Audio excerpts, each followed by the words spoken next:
இயற்கை விவசாயத்தின் பல்வேறு படிநிலைகளை பரிசோதித்து பார்த்தவர்கள் தமிழர்கள்.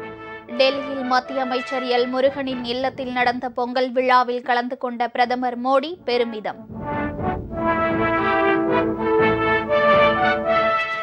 தலைமை செயலக ஊழியர்களுடன் பொங்கல் பண்டிகையை கொண்டாடிய முதலமைச்சர் ஸ்டாலின், அரசு ஊழியர்கள், ஆசிரியர்களின் கோரிக்கைகள் நிறைவேற்றப்பட்டுள்ளதால் அனைவருக்கும் மகிழ்ச்சி பொங்கலாக அமைய வாழ்த்து. பகுதி நேர ஆசிரியர்களுக்கு இடைக்கால நிவாரணமாக 2500 ரூபாய் ஊதிய உயர்வு அளிக்கப்படும். பேச்சுவார்த்தைக்கு பின் அமைச்சர் அன்பில் மகேஷ் அறிவிப்பு.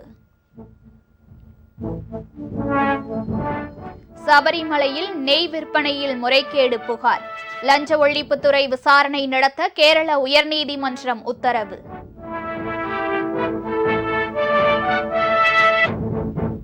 பள்ளி படிப்பிலிருந்து ஆராய்ச்சி கல்வி வரை தாய்மொழி கல்வியை அமல்படுத்த மத்திய அரசு நடவடிக்கை.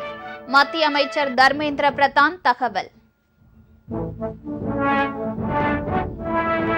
ஆபரண தங்கம் விலை சவரனுக்கு 880 ரூபாய் உயர்ந்து புதிய உச்சத்தை தொட்டது. சென்னையில் ஒரு சவரன் 1,06,240 ரூபாய்க்கு விற்பனை.